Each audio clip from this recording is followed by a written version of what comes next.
허락을 안 받아도 되고요. 우리 지금 인터넷에서 예를 들면 떠돌아다니는 사진이 NFT로 돼 있어서 주인이 있어요. 근데 여러분이 뭐 어떻게든 캡처할 수 있죠. 그거는 허락을 개별적으로 받지 않아도 되는데, 예를 들어 2차 활용을 한다.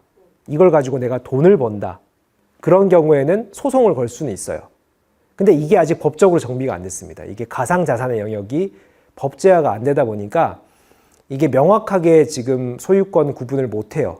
근데 NFT가 지금 그런 기술이다. 이런 상황들을 만들 수 있는 기술로 우리가 지금 각광을 받고 있지만 법적 제도적인 것까지 연결이 안 됐어요. 그래서 지금까지의 우리가 그냥 컨센서스는, 사람들이 이렇게 생각하는 정도는 NFT를 가지고 있는 사람이 소유권을 주장할 수 있다. 그럼 이걸 가지고 누가 부가적으로 수익을 취했을 경우에 이 사람에게 소송을 걸 수 있다. 근데 다만 또 여기서 중요한 게 있어요. NFT는 소유권에 대한 개념이죠. 이 뭐라 그러죠? 창작자는 아니에요. 그죠? 그러면은 예를 들어 어떤 그림을, 아까 제가 그 비풀의 그림 보여드렸죠? 이 그림을 그린 사람은 비풀이라는 작가예요. 이 사람은 창작자죠. 근데 만약에 앞에 계신 분이 800억 원에 이거를 NFT를 샀어요. 그럼 소유자가 되시는 거예요. 근데 창작자는 아니죠. 그럼 이 그림을 가지고 누가 상업적으로 이용하시잖아요. 로열티는 창작자가 받아가는 거예요. 소유자가 받아가는 게 아니라. 어떤 개념인지 아시겠나요? 이 그림을 내가 소유하고 있는데 이 그림을 가지고 수익이 생겼을 때 로열티를 받는 것은 창작자가 가져간다. 근데 이 세팅을 NFT를 발행할 때 정할 수 있어요. 거기 밑에 적요 같은 개념으로 요게 2차 활용됐을 때 창작자에게 로열티가 몇 프로 가고 뭐 어떻게 간다. 이걸 세팅은 할 수 있는데, 현재로는 NFT는 소유권에 대한 개념이지 이거 창작권에 대한 개념은 아니다라는 것이죠. 네.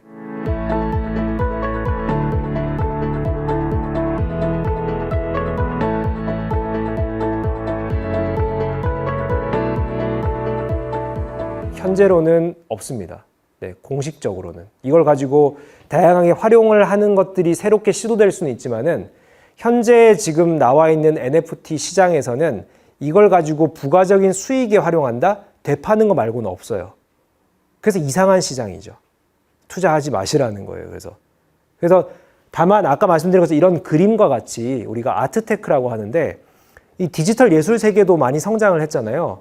이렇게 디지털로 그림 그려서 판매하는 분들이 많은데, 지금까지는 이런 NFT가 활성화 안 됐을 때는 무명 작가가 디지털로 그림 그려서 판매하는 것이 불가능한 게, 판매는 할 수도 있는데 사람들이 다 컨트롤 C, 컨트롤 V에서 갖다 써버리면은 소송 건 비용도 많이 들기 때문에 소송도 못 걸고 이런 상황이었거든요. 근데 NFT라는 것이 이게 공식적으로 경제 활동, 판매가 가능하게 보장해주는 기술이 돼버렸죠. 그래서 이런 아트테크라는 영역에서는 매우 긍정적이다. 근데 다만 아트테크를 여러분들께서 이걸 샀다가 되팔려고 접근을 하신다고 하면은 상당히 피곤해지죠. 네. 그리고 요즘 이제 크립토 펑크나 이런 우리 PFP라고 하는데, 작은 얼굴 같은 형태의 이런 NFT들이 있죠. 특히나 버블이 많이 껴 있어요. 이거는 정말 살려는 사람이 안 나타나면 그냥 가치가 제로에 수렴할 수 있죠. 근데 이게 정말 앞으로 많아진다. 지금 초기 시장이니까 유행하는 것들이 많아지지만은, 이게 만약에 추후에 너무나 많이 막 범람한다. 그럴 경우에는 이 가치를 우리가 되팔기가 힘들어질 수도 있다. 네, 그런 측면에서 저는 NFT 투자는 투자로 접근하지 말고 소유의 개념으로 접근하셔라. 아니면 취미. 내가 이 예술작품을 소유해서 인증받은 예술작품을 내 메타버스 가상공간에 걸어두고 싶다. 아니면 내 전자지갑에 소유하고 싶다라는 욕구 충족으로 사셔야지, 이걸 되팔기 위한 투자 목적으로 접근하시기에는 이 NFT가 너무나 무궁무진한 시장이라는 거죠. 온갖 것이 NFT로 바뀔 수가 있다는 거죠. 네, 이런 측면들. 그리고 저작자와 소유자에 대한 권한이 아직 우리가 법 제도적으로 형성되지 않았습니다. 정확한 이거는 현실 팩트고요. 그래서 이런 데 대한 고민이 계속 필요한 어떤 제도적으로 보완이 되어야 될 부분들이 있습니다.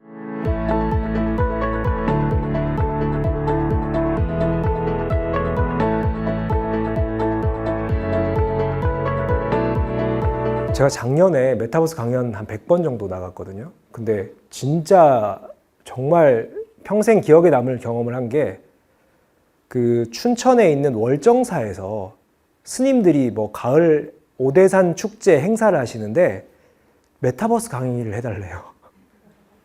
그래서 그 작가님이 연락이 왔는데 메타버스와 종교 생활에 대해서 좀 강의가 가능하겠냐는 거예요. 근데 다음에 20분만 말씀해 주시면 된다. 정말 제가 며칠을 고민을 했어요. 아, 무슨 말씀을 드릴까?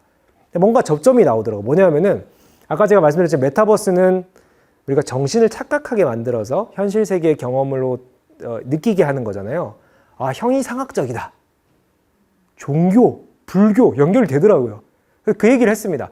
아, 메타버스라고 하는 것은 우리가 정신 세계의 어떤 자극을 통해서 현실의 뭔가 경험이나 느낌을 대체하는 부분이 아주 근간에 깔려있는 개념이다. 종교와 좀 접목되는 부분이 있다. 뭐 이런 말씀으로 강연을 했었는데 종교 영역에서 메타버스를 충분히 저는 적용할 수 있다라고 생각되는 게 정신 수양, 특히 불교 영역에서는 우리가 뭐 메디테이션이라고 하죠. 그 우리 저기 뭐라 그러죠?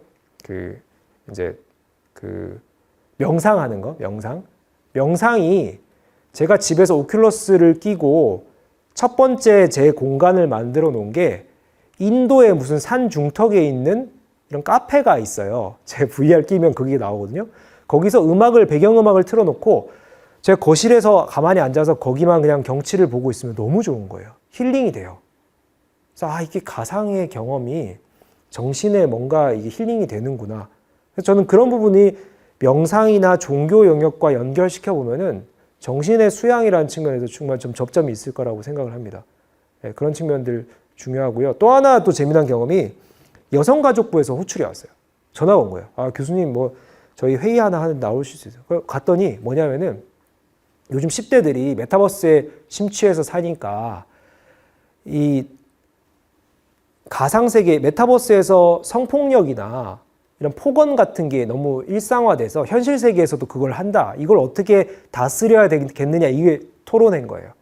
그래서 제가 메타버스 관련 얘기하고 여러 변호사님들 오셔서 얘기했는데 결론은 아직까지 우리 법 제도 하에서 가상세계에서 뭔가 폭력을 제대로 엄단하는 법 제도가 없더라고요. 그래서 이런 부분에 지금 허점인 거죠.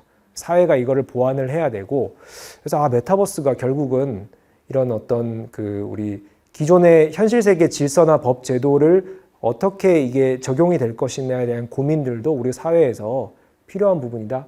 네, 그런 생각들을 많이 해봤습니다.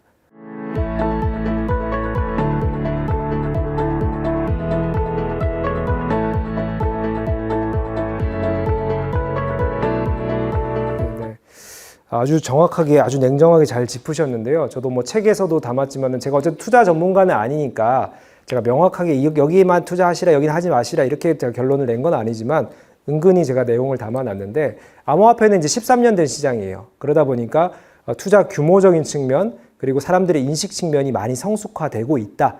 물론 변동폭은 우리가 이 제도권 안에 있는 금융 투자와는 좀 다르죠. 아직까지 변동폭이 크죠.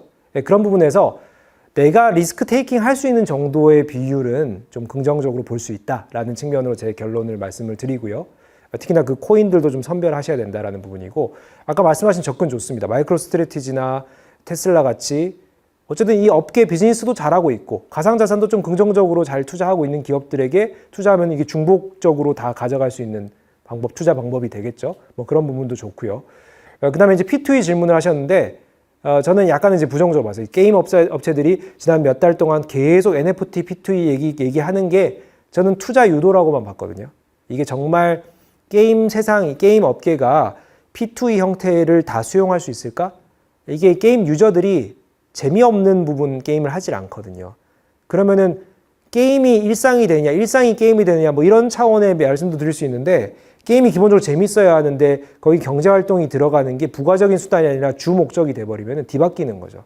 그래서 그런 측면에서 이 P2E, NFT 막 게임 회사들이 막 얘기한 거는 요즘 게임 업계가 또 약간 어려운 시기에 이 투자처를 발굴하기, 투자를 유도하기 위해서 저는 약간의 좀 과한 액션을 취했다라고 좀 보는 부분도 있고요. 그 와중에 이제 뭐 일부 선별적으로 되겠죠. 특히나 마이크로소프트가 분리자들을 인수를 했어요. 이게 이제 게임 업계의 다양한 기술적인 혹은 게임의 이런 여러 레이블들을 이런 플랫폼들을 이용하려는 또 측면이 있다고 봅니다. 메타버스 시대에. 그래서 이 게임 업계가 메타버스 시대를 주도하는 거는 또 긍정적으로 볼 수 있지만 이 P2E, NFT가 게임에 정말 긍정적으로만 작용할 것이냐? 그거는 또 약간 시대적으로 봐야 된다. 이렇게 좀 말씀을 드리겠습니다.